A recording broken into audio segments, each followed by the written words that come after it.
Santé et chocolat.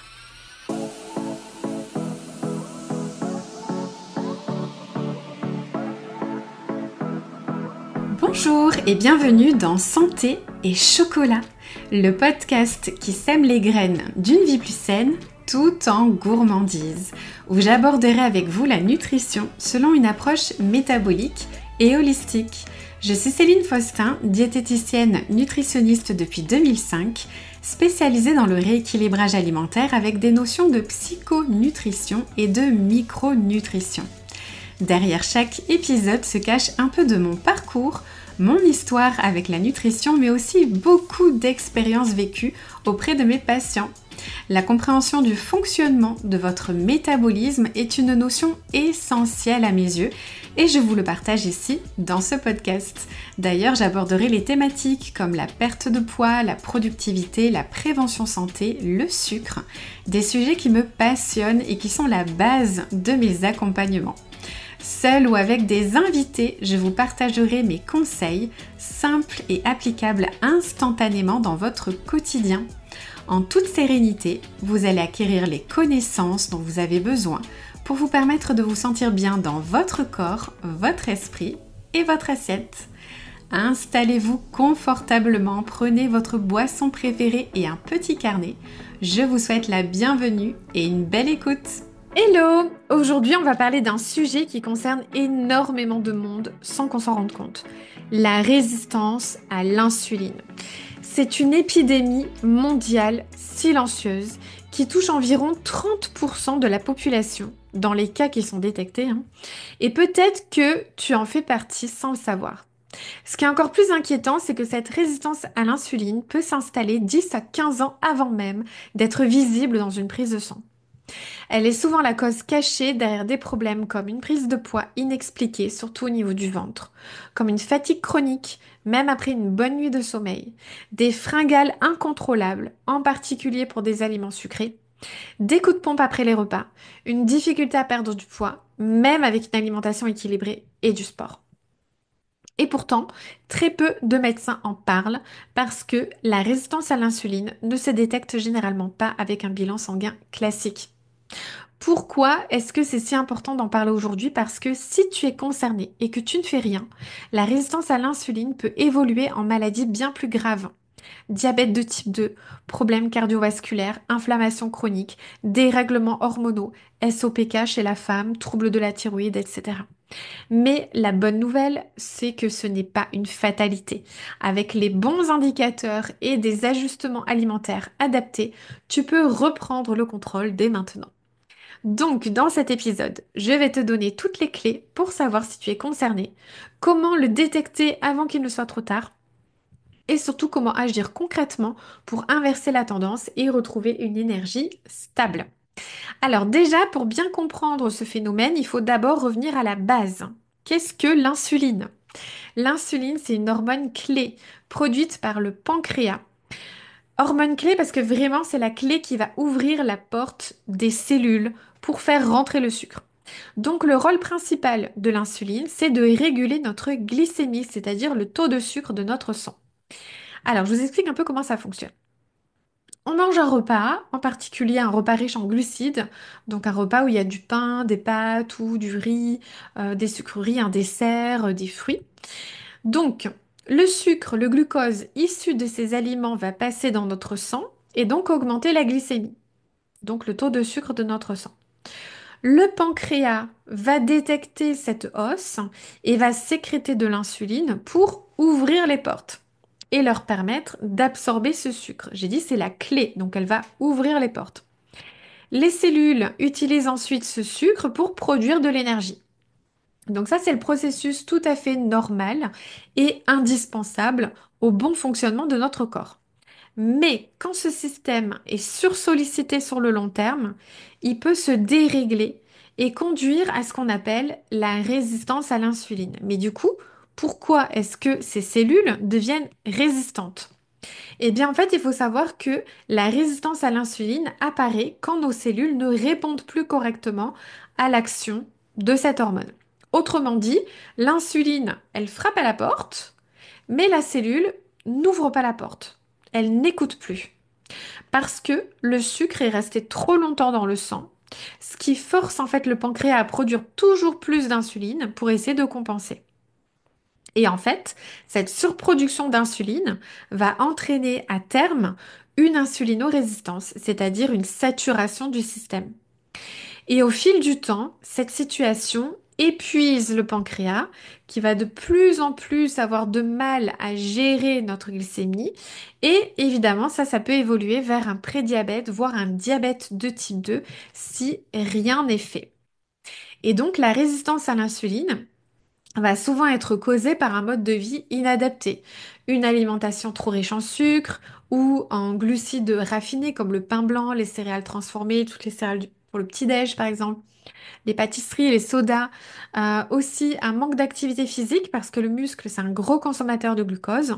Donc si on mange mais que on n'utilise pas ce sucre via les muscles, forcément le sucre va rester dans le sang. Aussi, si on a un stress chronique, puisque plus on stresse, plus on stimule le cortisol. Et le cortisol, du coup, ça perturbe la sensibilité à l'insuline. Et aussi un manque de sommeil, parce qu'un manque de sommeil va augmenter la faim et va diminuer la capacité des cellules à absorber le sucre. Également, des carences en nutriments essentiels comme le magnésium, le potassium ou encore le chrome qui aident normalement à réguler la glycémie. Forcément, s'il manque à l'appel, eh bien, la glycémie sera dérégulée et on va en parler juste après. Du coup, quelles sont les conséquences de tout ça sur notre métabolisme et sur notre santé? Eh bien, ça peut être une prise de poids et donc une difficulté aussi à perdre du gras, puisque l'insuline, c'est une hormone de stockage. Donc plus elle est élevée, plus notre corps va stocker les graisses. Ça explique pourquoi, du coup, certaines personnes prennent du poids sans trop comprendre pourquoi, et puis ne vont pas arriver à perdre malgré des efforts alimentaires et du sport, etc.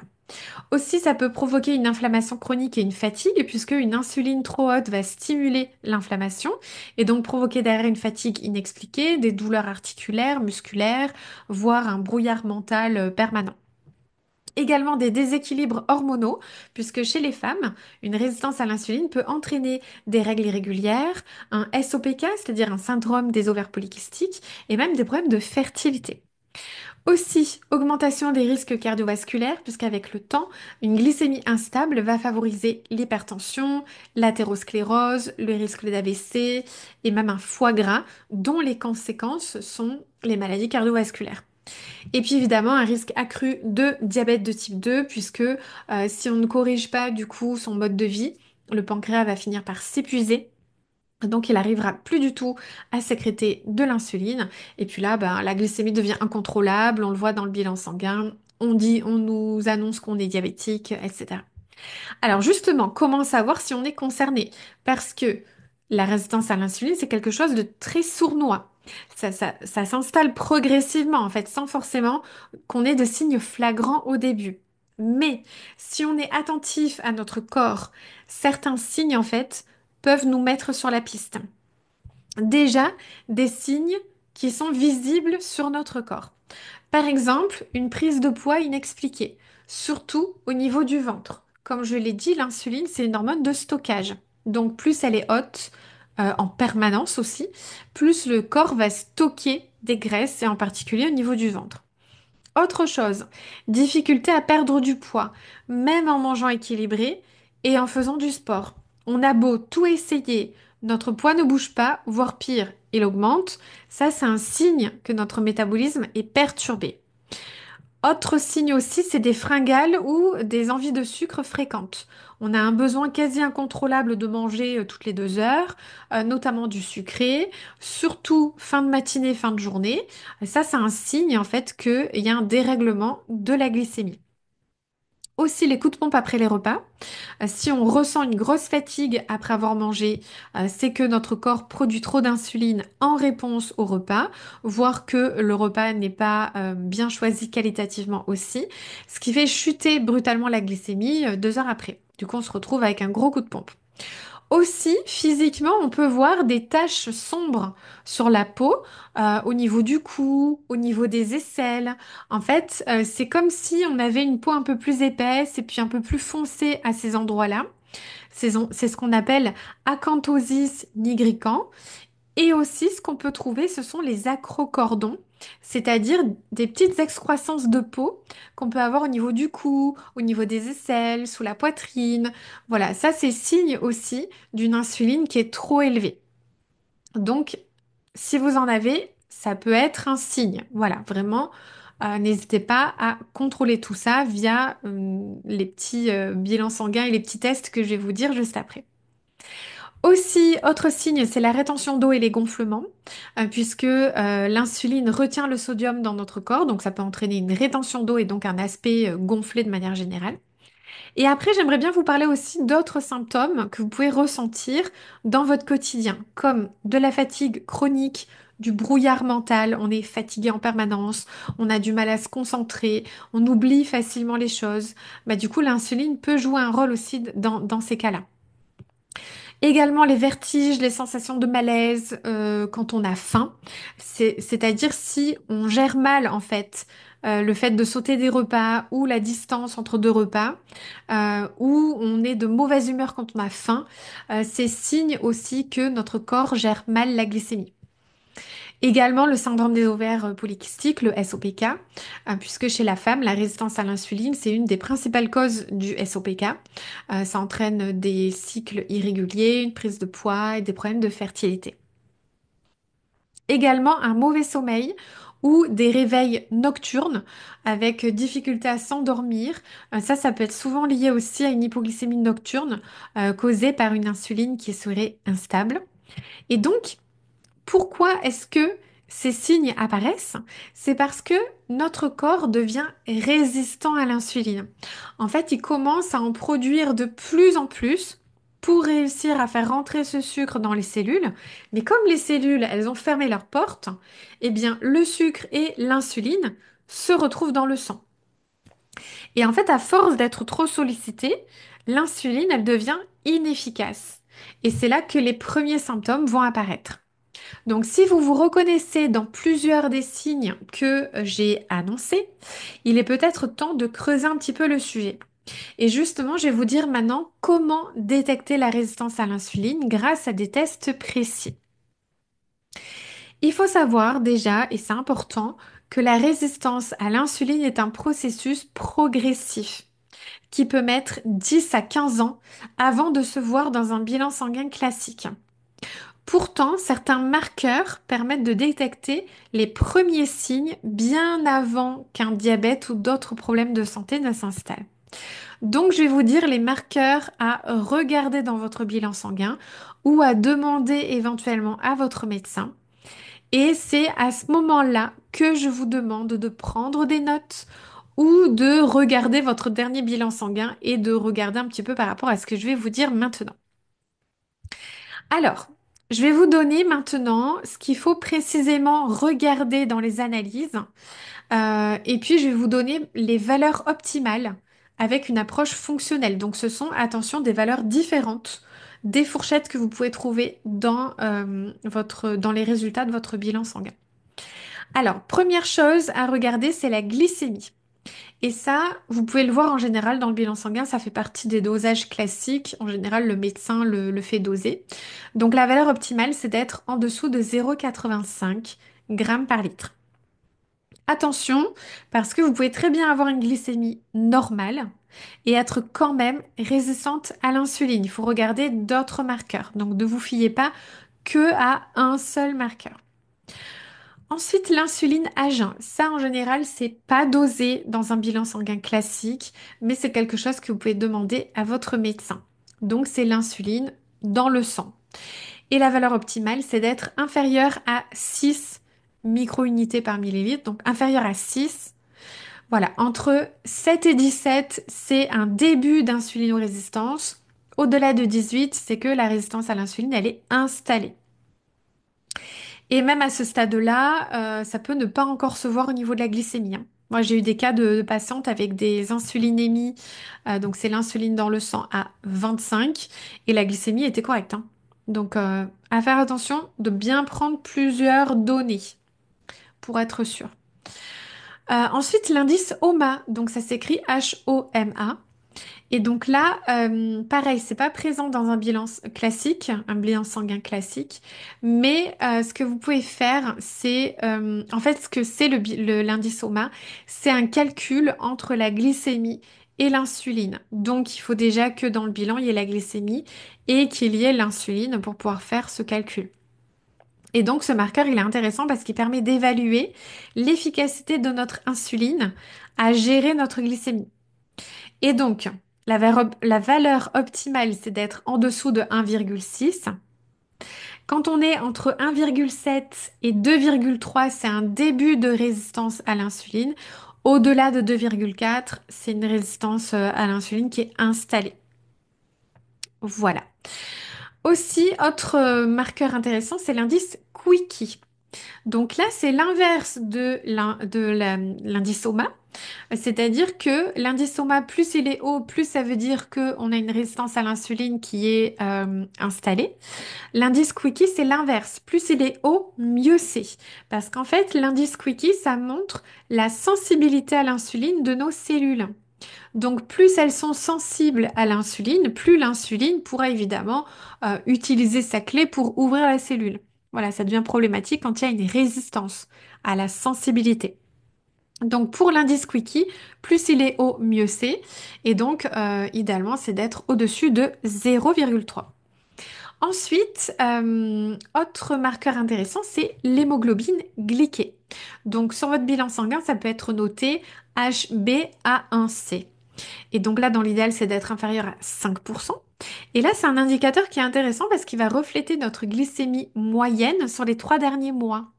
Donc, si on a une valeur élevée, ça montre que notre taux de sucre est resté trop haut, trop longtemps.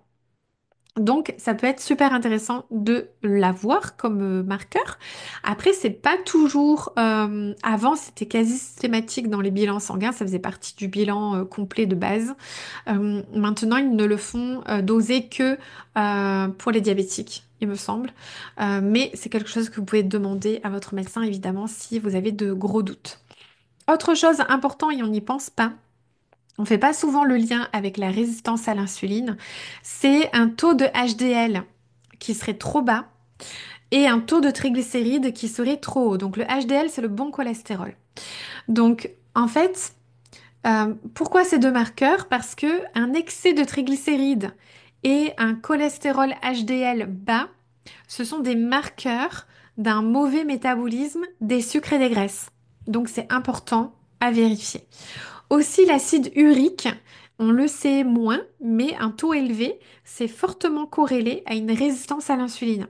Donc même si la glycémie et l'insuline semblent correctes, on peut avoir un taux d'acide urique élevé qui montre du coup un risque de résistance à l'insuline, un risque de présence de résistance à l'insuline.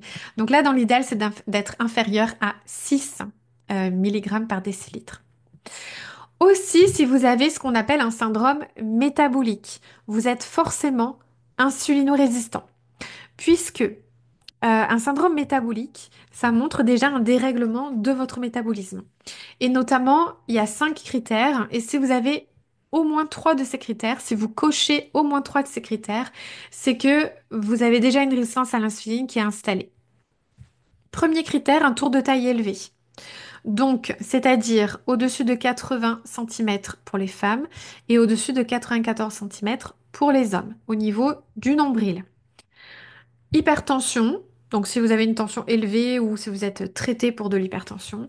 Triglycérides élevés ou traités par des médicaments. Faible taux de HDL cholestérol ou si vous êtes traité pour le cholestérol par exemple. Et puis, une glycémie qui serait trop haute. Donc, si vous avez 3 de ces critères, vous avez un syndrome métabolique et donc ça signifie que vous avez aussi une insulino-résistance. Et comme j'ai dit, attention, ne vous fiez pas que à un seul marqueur, croisez plusieurs informations pour avoir une vision plus précise en fait de votre métabolisme. Et malheureusement, ces analyses ne suffisent pas toujours, puisque le problème des bilans sanguins classiques, c'est qu'ils ne détectent la résistance à l'insuline que en phase avancée. Ils ne vont pas montrer ce qui se passe à l'intérieur des cellules, puisque un bilan sanguin souvent est fait à jeun, Donc, avant de manger, donc tout peut très bien se passer quand on a à jeun, mais qui dit que notre corps gère bien après un repas, qui dit que l'insuline n'est pas sécrétée en excès, qui dit que la sensibilité des cellules est OK, en fait, on ne sait pas dans un bilan sanguin classique à jeun à l'instant T. Ce qui peut être intéressant, c'est du coup de voir comment, qu'est-ce qui se passe à l'intérieur de nos cellules en fait.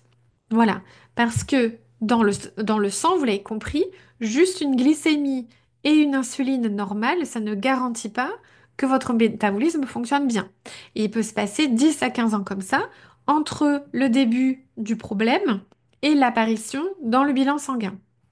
Et en fait, le problème des bilans sanguins, c'est qu'ils vont pas détecter les signes précoces. Et malgré des bilans normaux, on peut ressentir certains symptômes. Par exemple, fatigue après repas, fringale de sucre, rétention d'eau, difficulté à perdre du poids. Et c'est là, du coup, que le test HTMA est une aide très précieuse. Le test HTMA, c'est sur une mèche de cheveux. Et en fait, ça analyse les minéraux intracellulaires donc que l'on a dans nos cellules. Pourquoi est-ce que c'est game changer? C'est parce que ça permet de voir les déséquilibres métaboliques avant qu'ils ne se manifestent dans le sang. Ça va analyser les 3 à 4 derniers mois de notre métabolisme, contrairement au bilan sanguin qui est une photo instantanée. Alors, quels marqueurs du HTMA vont indiquer une insulino-résistance? Par exemple, un calcium élevé, un magnésium bas. Parce qu'un excès de calcium en dehors des os, donc s'il est en excès dans le cheveu, c'est qu'il n'est pas dans les os, le calcium, donc il est en train de fuir. S'il est en train de fuir et qu'il se retrouve dans les cheveux, c'est qu'il est aussi au niveau de nos cellules. Malheureusement, un excès de calcium va stimuler la sécrétion d'insuline. Et à l'inverse, un manque de magnésium va réduire la capacité des cellules à absorber le glucose. Donc, du coup, ce genre de déséquilibre, c'est important à connaître. Malheureusement, quand on dose le calcium et le magnésium dans le sang, ce n'est pas fiable. Parce que dans le sang, il n'y a que 1% de notre calcium et magnésium de notre corps. Donc, ça représente qu'une partie infime de ce qui se passe réellement au niveau de nos cellules. Ensuite, autre minéral intéressant par rapport à l'insulinorésistance, c'est le potassium. Et souvent, un déficit en potassium est observé chez les personnes qui sont insulinorésistantes. Et en fait, un ratio calcium-potassium qui est élevé, c'est un indicateur d'une hypothyroïdie cellulaire qui en général va de pair avec la résistance à l'insuline. Et je le vois tout le temps chez mes patientes. Dès qu'il y a une hypothyroïdie cellulaire, il y a aussi un dérèglement de la glycémie. Voilà, en général, ça va de pair. Alors, qu'est-ce que ça signifie pour notre métabolisme? Ça veut dire qu'on peut avoir une glycémie normale et pourtant être insulino-résistant, insulino-résistante. Parce que notre pancréas compense en produisant plus d'insuline jusqu'au jour où, en fait, il n'arrive plus. Et là, on se retrouve en pré-diabète. Si vous êtes insulino-résistant, en fait, ça va être difficile de perdre du poids. Tant que l'insuline est haute, votre corps il est en mode stockage et donc il ne se mettra pas en mode brûlage de graisse. Et donc ça peut expliquer des symptômes aussi comme la fatigue, les fringales de sucre, la rétention d'eau, la prise de poids, la pilosité au niveau du visage aussi parce que c'est lié aux hormones et les petits acrocordons, voilà les petites excroissances de peau qu'on peut avoir au niveau du cou, au niveau des aisselles, etc. Alors, j'aimerais bien vous parler maintenant d'un cas concret d'une patiente à moi qui s'appelle Marion, qui a 44 ans et qui n'arrivait pas à perdre de poids malgré une alimentation saine et malgré du sport. Franchement, quand je regardais son bilan nutritionnel, il n'y avait rien à dire sur tout ce qu'elle mangeait. Petit-déj nickel, les repas nickel, et pourtant, malgré du sport aussi, le poids bloqué. Son bilan sanguin, tout était OK. Nickel, rien à dire. Et pourtant, elle n'arrivait pas à perdre de poids, elle avait une fatigue chronique, rétention d'eau, fringales de sucre, les petits acrocordons, du coup, elle les avait aussi, et puis voilà, le poids qui était bloqué. Et quand on a fait le test HTMA, ce test a révélé qu'elle avait un calcium très élevé, et un magnésium bas, donc dérèglement de la glycémie. Aussi, son potassium était bas, donc ça a impacté aussi la qualité des membranes cellulaires et donc les échanges entre les cellules et aussi la rétention d'eau puisque le potassium est lié avec le sodium. Et son ratio calcium-potassium était très élevé, ce qui était un indicateur d'une hypothyroïdie cellulaire qui va souvent de pair, je l'ai dit, avec une résistance à l'insuline. Et malheureusement, l'hypothyroïdie cellulaire, la thyroïde, voilà, on le sait, du coup, ça empêche aussi la perte de poids. Donc, grâce à un protocole adapté, elle a enfin pu rééquilibrer son métabolisme et commencer à perdre du poids sans frustration. On a commencé il y a quelques mois seulement. Et elle a déjà des résultats alors que son poids stagnait depuis des mois, voire des années. Donc, je suis ravie pour elle. Elle est super contente.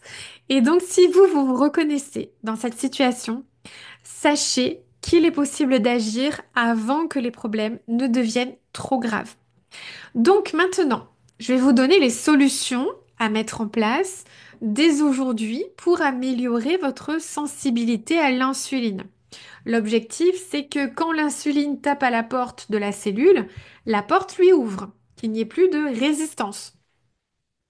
Alors, premièrement, évitez les montagnes russes de la glycémie puisque c'est un des facteurs clés de la résistance à l'insuline, c'est cette instabilité glycémique. En fait, si notre sucre sanguin fait le yo-yo toute la journée, notre pancréas, il est en surmenage, il va sécréter trop d'insuline. Donc, ça va dérégler tout le reste. L'objectif, ça va être d'avoir une glycémie la plus stable possible, en tout cas d'éviter les pics trop élevés, pour éviter les fringales et la fatigue, notamment post-repas. Donc, ce que vous pouvez mettre en place, c'est que à chaque repas, vous incluez protéines, matières grasses de qualité et fibres. De limiter les glucides rapides, donc limiter le pain blanc, les pâtes blanches, les sodas, les pâtisseries industrielles, etc. De privilégier du coup les glucides à index glycémique bas comme la patate douce, le quinoa, les légumineuses, les fruits plutôt entiers donc plutôt à croquer, les pâtes au blé complet, le riz complet, le riz de Camargue, le riz de chez moi, les pains plutôt complets à l'épeautre, voilà, avec des farines un peu foncées.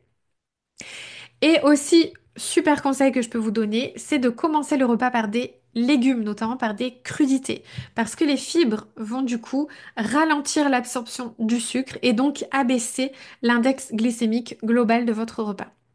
Deuxième point important, ça va être d'arrêter le petit déjeuner sucré.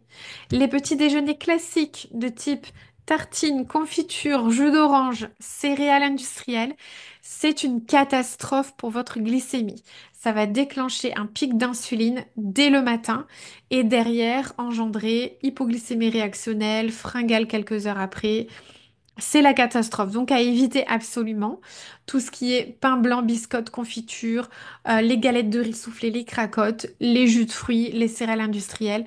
On évite. Également faire attention le café à jeun parce que ça augmente le cortisol et qui dit cortisol dit sécrétion de sucre derrière et donc à nouveau impact avec l'insuline. Donc je vous conseille de privilégier plutôt un petit déjeuner protéiné avec par exemple des œufs, yaourt à la grecque, du skyr, du fromage, du tofu, du saumon. Après, ça dépend ce que vous aimez. Aussi des bonnes graisses, donc avocat, noix, amandes, beurre de cacahuète, purée d'amandes, en évitant à ce qu'elles soient sucrées, vérifiez quand même les ingrédients. Et puis des fibres, donc des légumes, des graines de chia, des flocons d'avoine complets, des fruits évidemment. Et avec ça, franchement, garantie au bout de quelques semaines, vous n'aurez plus de fringales en milieu de matinée, vous aurez une meilleure énergie et une meilleure concentration. Troisième point important, prioriser un bon sommeil. Le manque de sommeil va être directement lié à la résistance à l'insuline. Une nuit trop courte va suffire en fait à altérer la régulation de la glycémie. Oui, une seule nuit courte. Et donc derrière, on le voit tous quand on n'a pas bien dormi, on a davantage faim, on a davantage d'envie de sucre. Pourquoi? Parce que moins il y a de sommeil, plus on va sécréter du cortisol. Donc ça va bloquer l'utilisation du glucose par les cellules. Aussi, un manque de sommeil va réduire la production de leptine, qui est l'hormone qui régule la faim. Et puis les personnes qui dorment moins de 6 heures par nuit, elles ont un risque beaucoup plus accru de développer un diabète. Et donc les bonnes habitudes, ça va être de dormir au moins 7 à 8 heures par nuit, d'éviter les écrans avant de dormir. Ouais, je sais. La lumière bleue, en fait, ça baisse la mélatonine, qui est l'hormone du sommeil. Manger léger le soir, ne pas hésiter à manger des féculents de qualité, comme des lentilles par exemple, des pois cassés, du quinoa, voilà. N'hésitez pas parce que le fait d'apporter des bons glucides le soir, ça va vous permettre de sécréter de la sérotonine. La sérotonine, c'est le précurseur de la mélatonine. Donc très important, évidemment, quand on veut améliorer son sommeil. Et puis d'éviter la caféine après 14 heures, puisque ça peut perturber votre endormissement même des heures après. Aussi, chose importante, c'est de bouger, puisque l'activité physique, c'est un des meilleurs moyens d'améliorer notre sensibilité à l'insuline. Il n'y a pas besoin de faire 2 heures de cardio intense. En fait, des petites actions dans le quotidien, ça suffira déjà très bien à faire une grande différence. Et les meilleures stratégies que je peux vous donner, c'est de marcher 10 à 15 minutes après le repas, parce que ça va réduire le pic de glycémie de 30 à 50%. Oui, vous avez bien entendu. Parce qu'en fait, le muscle va utiliser le sucre qui se trouve dans le sang. Donc, quand vous mangez, si vous allez marcher un petit peu après, on connaît tous la petite marche digestive, et ben, du coup, ça va vous permettre d'utiliser ce glucose et donc de réduire le travail de l'insuline derrière. D'où l'intérêt de faire de la musculation et du renforcement aussi de manière régulière. Et puis le fait de bouger régulièrement dans la journée, d'éviter tant que possible de rester assis plus d'une heure d'affilée. Voilà, ce sera déjà très très. Je sais que c'est difficile, hein, et moi aussi je suis assise toute la journée. Mais pensez à vous lever, ne serait-ce que toutes les heures pour refaire circuler un petit peu. Donc voilà. Après, ce qui est important, c'est d'optimiser les minéraux. Je l'ai dit tout à l'heure, mais l'équilibre calcium, magnésium, potassium, par exemple, sont importants. Donc peut-être de faire un test HTMA pour savoir où vous en êtes. Parce que attention à ne pas prendre en systématique des compléments nutritionnels si vous ne savez pas où vous en êtes. Voilà, c'est quand même important de savoir où on en est avant de complémenter. Et puis, la gestion du stress, c'est aussi quelque chose d'important parce que quand on a un stress chronique, on va derrière avoir des pics de cortisol et donc derrière glycémie en montagne russe. Donc c'est important de le prendre en compte aussi. Et je pense qu'on a tous déjà entendu ces conseils-là, mais la respiration, la cohérence cardiaque, d'ailleurs c'est super efficace et c'est vraiment sous-coté. Mais la cohérence cardiaque peut vous faire baisser votre taux de cortisol de 20%. Donc c'est super important justement de bien le prendre en compte, enfin de bien le pratiquer le plus souvent possible. Aussi, marcher en nature, faire du yoga, du pilates, faire des activités qui vous font du bien, qui vous font baisser votre stress. Voilà, c'est important d'en avoir régulièrement et de prendre ce temps. Le sommeil, encore une fois, dormir suffisamment.